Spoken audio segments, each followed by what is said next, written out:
Kelmės krašto muziejuje įvyko konferencija Vlado Putvinskio bendražygiai ir darbų tęsėjai, skirta Šaulių sąjungos veikėjos, Šaulių moterų garbės vadės Emilijos Putvinskienės 150-osioms ir ilgamečio Lietuvos Šaulių sąjungos išeivijoje vado, Lietuvos Šaulių sąjungos ir Lietuvos Šaulių sąjungos išeivijoje garbės nario ir Šaulio Vyčio kryžiaus ordino kavalieriaus Mykolo Abariaus 100-osioms gimimo metinėms paminėti. Konferencijos dalyvius pasveikino Lietuvos Šaulių sąjungos vado pavaduotojas pulkininkas leitenantas Gediminas Latvys. Kelmės rajono savivaldybės meras Ildefonsas Petkevičius. Kelmės krašto muziejaus direktorė Danutė Žalpienė.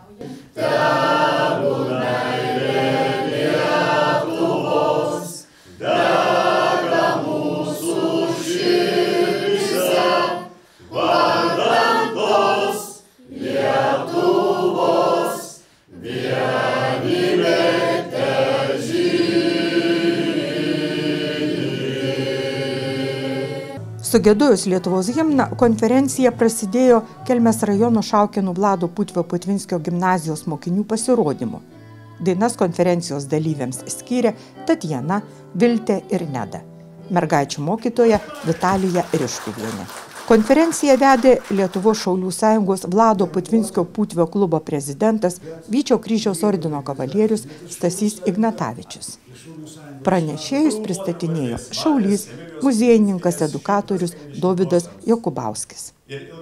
Renginyje dalyvavo Putvinskių giminės ainiai Julija Putvytė Benediktavičienė ir Tautvilas Putvis. 1875 metais rugsėjo 28 dieną Kelmės rajone Lietuvos bajorų Gruzdžių šeimoje gimė žymi visuomenės ir aktyvi Lietuvos Šaulių sąjungos Šaulių moterų veikėja, Lietuvos Šaulių sąjungos moterų garbės vadė, Lietuvos Šaulių sąjungos įkūrėjo ir ideologo Vlado Putvinskio žmona, jo darbų bendražygė ir tęsėja Emilija Gruzdytė Putvinskienė.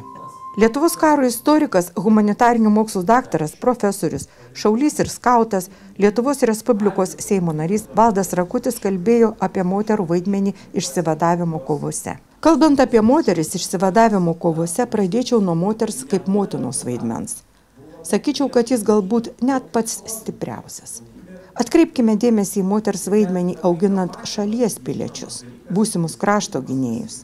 Moteris prisideda prie vieno svarbiausių piliečių, kuris auga patriotų ugdymu, sakė profesorius Valdas Rakutis. Vladas Putvis Putvinskis yra sakęs, jog kol neturėsime Lietuvoje moterų patriočių, tol nebus laiduota Lietuvos nepriklausomybė. Nes tik tai motina patriotė tegali įskiepyti jaunuoliui savo tautos meilę ir ryžtumą dirbti savo tėvynei ir ginti jos nepriklausomybę. Šiaulių Aušros muziejaus muziejininkas istorikas Jonas Kiriliauskas skaitė pranešimą Emilija Gruzdytė Putvinskienė modernios moters Lietuvoje istorija. Emilija Putvinskienė buvo ne tik žmona motina, bet ir vyro idėjų puoselėtoja, veiklos bendražygė, tęsėja. Tačiau moterų išėjimas iš uždaros namų aplinkos į visuomenę ir įsijungimas į tautinį judėjimą, į visuomeninę veiklą, didžiajai visuomenės daliai buvo sunkiai suprantamas. Pasipriešinti visuomenį galėjo tik stiprios asmenybės. Tokia buvo Emilija Gruzdytė Putvinskienė. Lietuvos Šaulių sąjungos išeivijoje jaunųjų šaulių vadas Linas Orentas pasisakė tema Mykolas Abarius, Vlado Putvinskio idėjų skelbėjas Jungtinėse Amerikos valstijose. Liongino Abariaus choro dirigento pedagogo kompozitoriaus brolis Mykolas, gimęs Antazavės seniūnijos Volungių kaime, mokėsi Kalvarijos ir Marijampolės gimnazijose. 1919 metais įstojo į Lietuvos kariuomenę, buvo Lietuvos vietinės rinktinės karys savanoris. 1944 metais pasitraukė į Vokietiją, 1949 persikėlė į Jungtinės Amerikos valstijas. 1950–1952 tarnavo Jungtinių Amerikos valstijų kariuomenėje. Vėliau studijavo Henry Fordo koledže Mičigano valstijoje. 30 metų dirbo Fordo automobilių gamyklos braižytojų konstruktorių. Nuo 1960 metų aktyviai dalyvavo tremtyje atkurtos Lietuvos Šaulių sąjungos veikloje. Buvo išrinktas sąjungos išeivijoje vadu. Geranoriškai ir aktyviai padėjo atsikuriant Lietuvos Šaulių sąjungai. Šiaulių aušros muziejaus muziejininkas Jonas Kiriliauskas pristatė muziejaus kilnojamą parodą. Paroda tegul sklinda tautoje Vlado Putvio idėjos surengta 2023 metais, skirta Vlado Putvinskio Putvio 150-osioms metinėms. Muziejaus parengta paroda pasakoja apie Vladą Putvinskį Putvį ir jo šeimą, artimuosius bendražygius, jų gyvenimą veiklą. Lietuvos Šaulių sąjungos vado pavaduotojas pulkininkas leitenantas Gediminas Latvys Emilijos Putvinskienės 150-ųjų gimimo metinių atminimo medaliais, monetomis apdovanojo Kelmės krašto muziejaus darbuotojas. Šią konferenciją organizavo Lietuvos Šaulių sąjungos Vlado Putvinskio Putvio klubas ir Kelmės krašto muziejus, rėmėjas Lietuvos Šaulių sąjunga. Čia yra tautiškumo.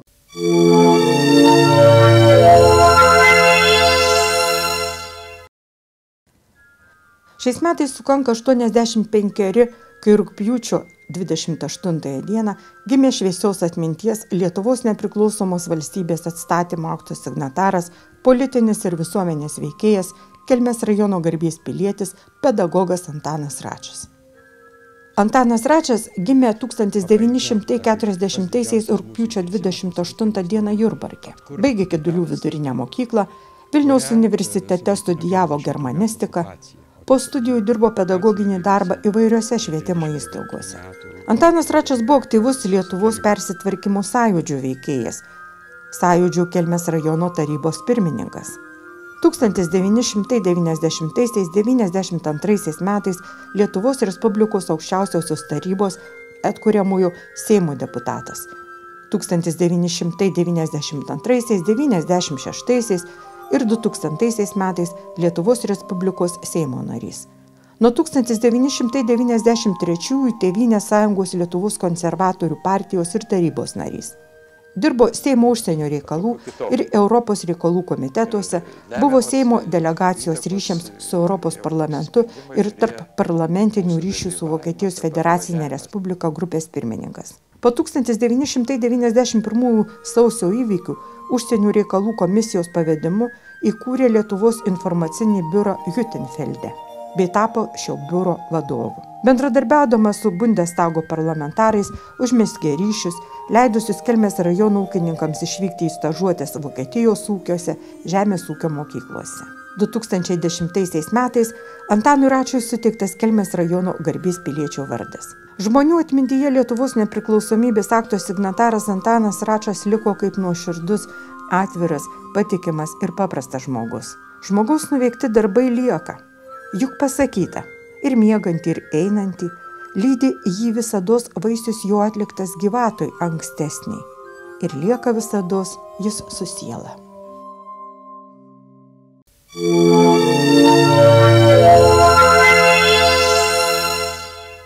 Kelmės rajono savivaldybėje paminėta Pasaulinė kultūros diena.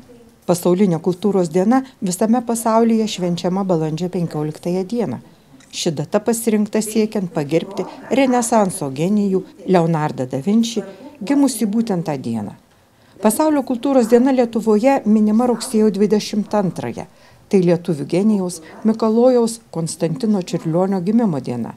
Tad datos perkėlimu parodoma pagarba šiai asmenybei. Šiais metais minime ypatingą jubiliejų. Mikalojui Konstantinui Čiurlioniui sukanka 150 metų. Šiandien minime Pasaulio kultūros dieną. Dieną, kai sustojame akimirkai ir prisimename, kad kultūra yra visur aplink mus. Tai puikia proga dar kartą prisiminti, kaip svarbu puoselėti kūrybą, dalinti savo talentais ir saugoti mūsų paveldą. Į Kelmės rajono savivaldybę susirinkusiems rajono kultūros darbuotojams sakė švietimo kultūros ir sporto skyriaus vedėjos pavaduotoja Sonata Venskienė. Rajono kultūros bendruomenę sveikino savivaldybės meras Ildefonsas Petkevičius, administracijos direktorė Danutė Laivienė, švietimo kultūros ir sporto skyriaus vedėja Justina Zaleckienė. Renginyje Kelmės rajono savivaldybės metų kultūros darbuotojų premija įteikta Jovitai Dinapieniai. Kelmės rajono savivaldybės Žemaitės viešosios bibliotekos metodikos informacijos ir technologijų skyriaus vedėjai. Už indėlį plėtojant bibliotekų veiklą, naujų bibliotekų paslaugų tobulinimo iniciatyvas. Pasaulio kultūros dienos proga Kelmės rajono savivaldybės meras padėkos raštu apdovanojo Genečienę, Kelmės kultūros centro Lupikų skyriaus mėgėjų meno kolektyvų vadovė. Už aktyvią visuomeninę veiklą, ilgametę rajonų ir reikšmingą kultūrinę veiklą ir indėlį, populiarinant mėgėjų meną bei jo sklaidą Lietuvoje. Pasaulio kultūros dienos proga Kelmės rajono savivaldybės administracijos direktorė Danutė Laivienė padėkos raštu apdovanojo Kelmės mažo teatro darbuotoją Česlovą Brazinską už ilgametę atsidavimą teatrui, kūrybinį indėlį ir nuopelnus kultūros srityje. Kelmės rajono savivaldybės administracijos direktorė padėkos raštus įteikė Kelmės kultūros centro Šaukėnų kultūros ir amatų skyriaus meno vadovui Algirdui Raubickui ir Pakražančio skyriaus meno vadovui Sauliui Venskui. Pasaulio kultūros dienos proga Kelmės rajono savivaldybės švietimo, kultūros ir sporto skyriaus vedėja Justina Zaleckienė padėkos raštu apdovanojo Tytuvėnų kultūros centro meno vadovę Ritą Paltarokienę, Kelmės rajono savivaldybės Žemaitės viešosios bibliotekos Užvenčio bibliotekos vyresnėje bibliotekininkę Reginą Karpienę ir Liolių bibliotekos vyresnėje bibliotekininkę Silvą Pakatilienę. Kultūros darbuotojams suorganizuota turininga edukacinė pažintinė kelionė į Kėdainių kraštą. Šiais metais minime ypatingą jubiliejų. Mikalojui Konstantinui Čiurlioniui sukanka 150 metų. Prie jubiliejinės programos Čiurlioniui 150 prisijungė ir Kelmės kultūros centras, kuris kvietė į renginį edukaciją šviečiantys vitražai. Renginio dalyviai buvo kviečiami aplankyti pirmame Juozo Liaudanskio dailės galerijos aukšte sukurtą šviečiančią instaliaciją, klausant Mikalojaus Konstantino Čiurlionio kurtos muzikos. Pažvelgti į Čiurlionio tapybos darbus video projekcijoje, kurią kūrė Tatjana Zubčenko. Audio takelį miksavo Algirdas Šaulys. Perskaityti keletą Čiurlionio laiškų Sofijai.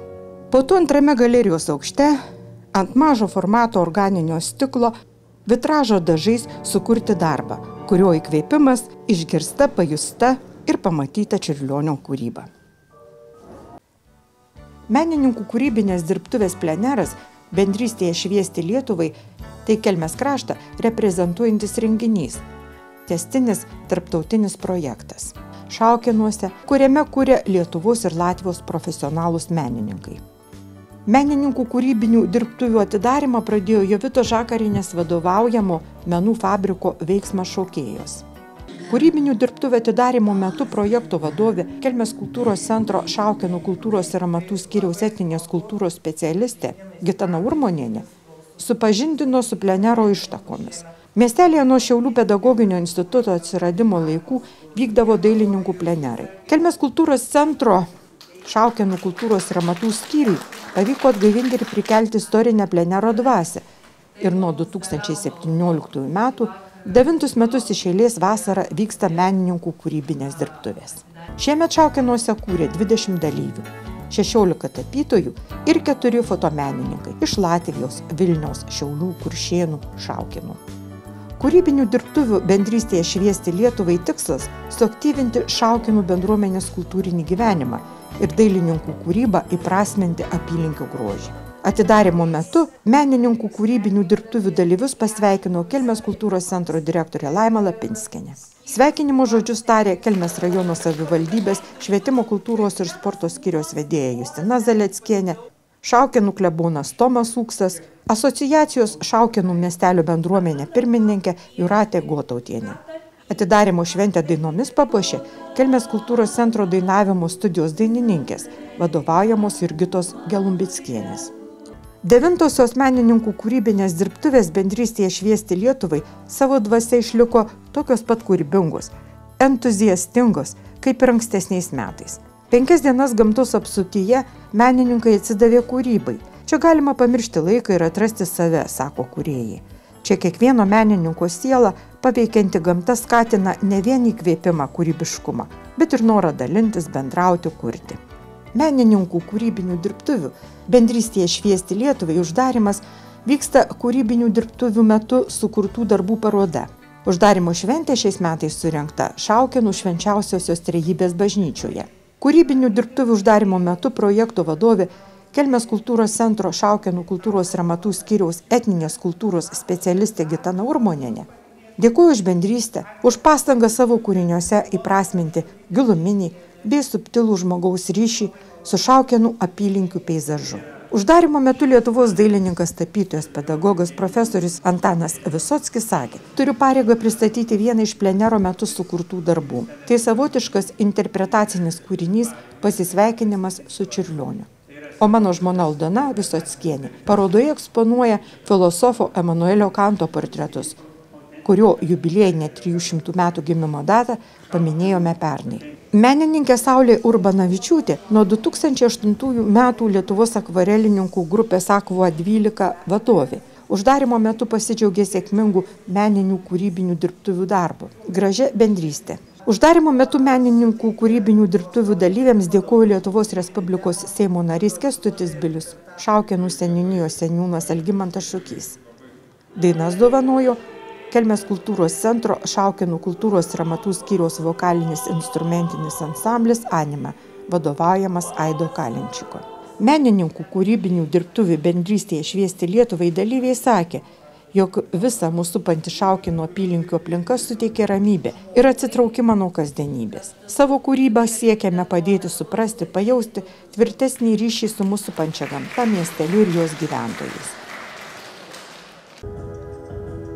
Su grafikės Lauros Baltijutės paroda Kuždesiai atidarymo prasidėjo Kelmės kultūros centro renginių ciklas nuo džiazo iki erdvių. Kelmės kultūros centro režisierė Rūta Palubeckienė pristatydama renginius kvietė įžengti į rudenį su muzika, menu ir įkvėpimu keliauti nuo džiazo iki erdvių, nes rugsėjį miestas prisipildys improvizacijų ir kūrybos. Pristatydama parodą ir grafikę Laura Baltijutė, Kelmės kultūros centro parodų koordinatorė Irma Diminskienė sakė: apžiūrėję darbus, manau, išvelgsite visą darbuose užkoduotų simbolių ženklų įvairovę, nuo vaikystės iki brandos. Ir visa tai, tikiuosi, pažadins daug įvairiausių minčių, prisiminimų, emocijų. Menotyrininkė Vaida Griciuvienė, kalbėdama apie Lauros Baltijutės kūrybą, sakė, jog autorės kūriniai išsiskiria unikalia stilistika, kruopštumu ir dėmesiu smulkiausiams detalėms.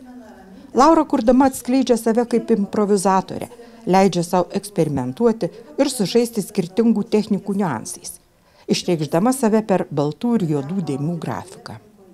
Darbuose jaučiasi egzistencinės simbolizmo užuominos, susipina skirtingi laikai ir erdvės, o kruopštumas ir tikslingas grafikos išraiškos priemonių panaudojimas atsispindi kiekviename darniame linijų ir brūkšnelių susiraizgime. Laura Baltijutė 2013 metais įgijo dailės grafikos bakalaurų laipsnį Šiaulių universitete. 2015 jai suteiktas dailės grafikos magistro laipsnis.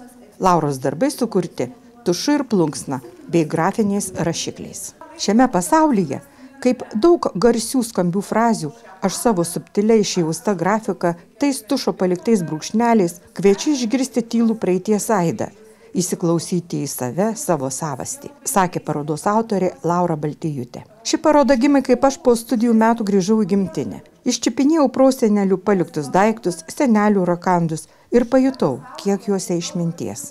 Grafinės kompozicijos gimsta man spontaniškai. Nutinka man ta grafika. Gyvena kartu su manimi. Kviečiu savitai interpretuoti, atrasti, tyrinėti. Parodą garsais papildė jaunasis kompozitorius, muzikos atlikėjas Justas Juškevičius. Justas apie save sako: per kūrybinės Odisėjos metus teko išmėginti daugybės stilių elementų, skirtingų kūrybos metodų. Inspiraciją muzikai teikia viskas aplinkui. Nuotaikos, gamta, gera kava, keisti sapnai, mėnulio fazės, išgalvoti pasauliai. Beveik visa muzika yra instrumentinė be vokalo ir be žodžių. Šitaip tapau vaizdus garsais. Už parodą ir joje skambėjusią muziką kūrėjams dėkojo Kelmės rajono savivaldybės švietimo, kultūros ir sporto skyriaus vedėja Justina Zaleckienė. Festivalio metu surengtas Lietuvos džiazo vokalistės, fleitininkės Nedos Malūnavičiūtės koncertas Labai asmeniškos dainos. Neda dainavo ir grojo klasikinę fleitą, lydinčią ją visą gyvenimą. Pianinu pritarė Richardas Banys, bosinė gitara Andrius Afinogenovas.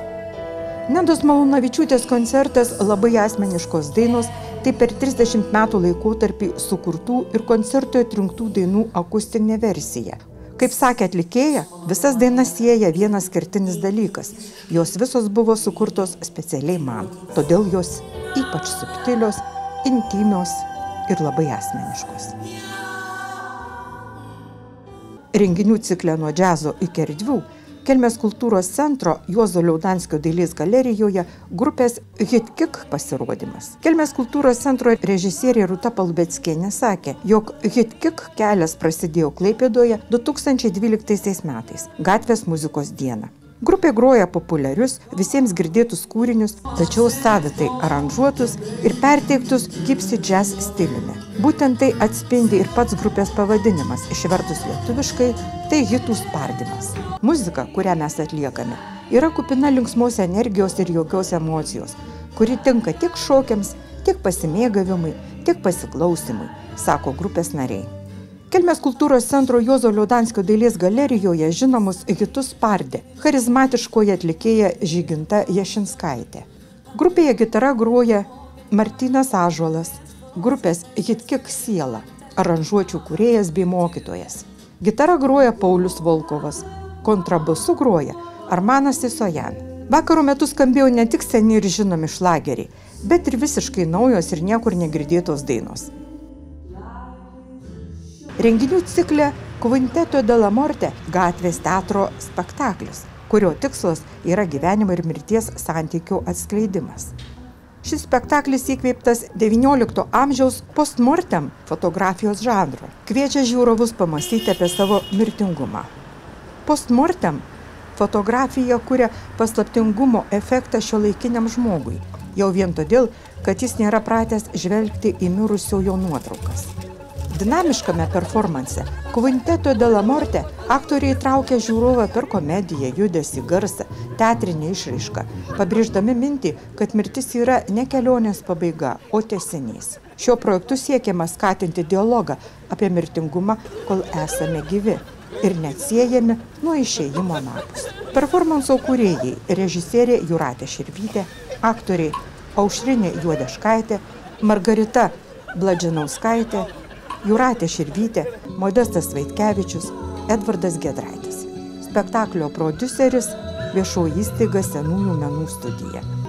Kelmės kultūros centro renginių ciklo nuo džiazo iki erdvių rengėja režisierė Rūta Palubeckienė sako, jog 6 metus Kelmės kultūros centras organizavo šiuolaikinio meno festivalius erdvės, kurie praturtindavo Kelmės kultūros centro tradicinius renginius šiuolaikinio meno formų renginiais. Suteikdavo galimybę susipažinti su šiuolaikinio meno kūrėjais. Festivalį remdavo Lietuvos kultūros taryba, kuri šiais metais finansavimo neskyrė. Per savo gyvavimo metus festivalis tapo neatsiejama Kelmės kultūrinio gyvenimo dalimi, suteikiančia visuomeniai galimybę pažinti šalies ir pasaulinės šiuolaikinio meno tendencijas. Todėl Kelmės kultūros centras neatsisakė minties surengti renginių ciklą nuo džiazo iki erdvių, sujungus 2 renginių ciklus į vieną. Tai pernai metais startavusį projektą Rugpjūčio džiazas ir 6 metus rengtą projektą Erdvės. Renginių ciklą nuo džiazo iki erdvių finansiškai rėmė Kelmės rajono savivaldybė.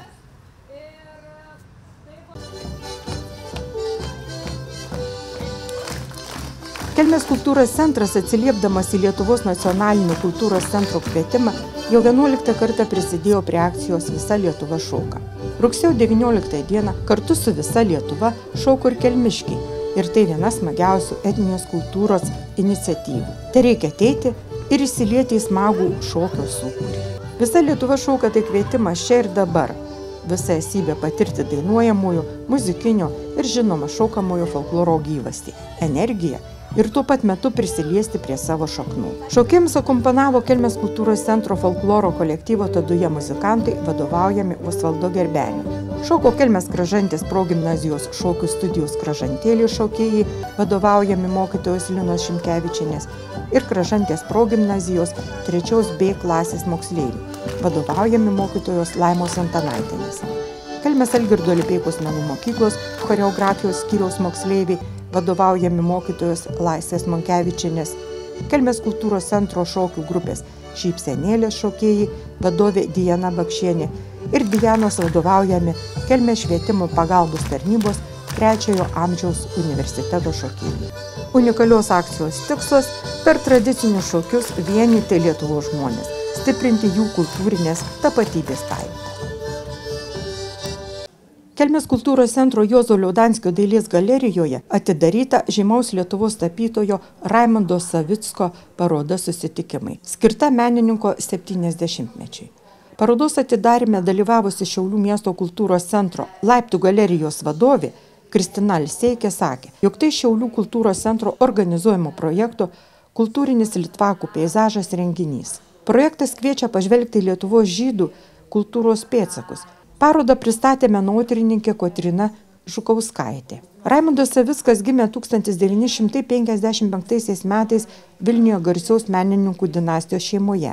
Jo senelis Jurgis Savickis buvo tarpukario diplomatas ir rašytojas, o tėvas Augustinas vienas ryškiausių pokario Lietuvos tapybos ir menotyros figūrų. Raimundo močiutė, gydytoja stomatologė Ida Trakiner, kilusi iš turtingos Sankt Peterburgo žydų šeimos.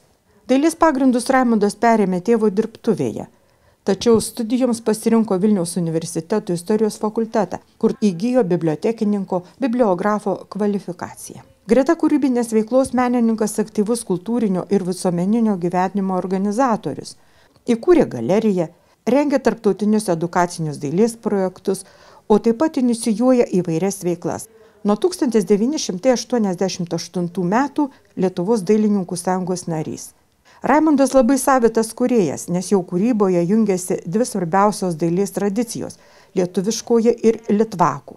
Jo darbai pasakoja istorijas apie žmogų, apie meilę ir bendravimą, miesto gyvenimo pulsą, kasdienybės džiaugsmus.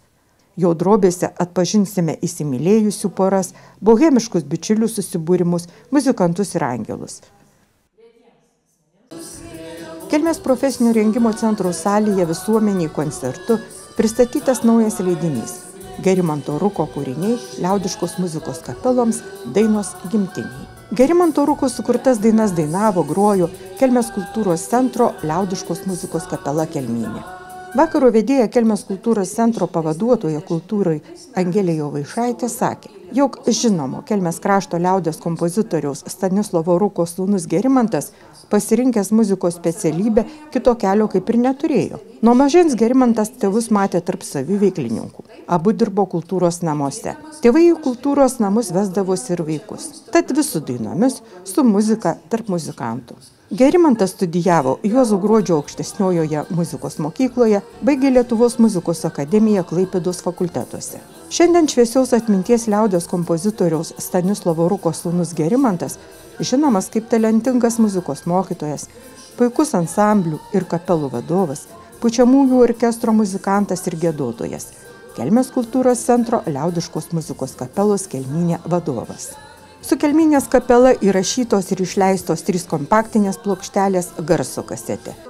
Daugiausia kūrinių Gerimantas yra sukūręs bendradarbiaudamas su literate Zita Budrienė.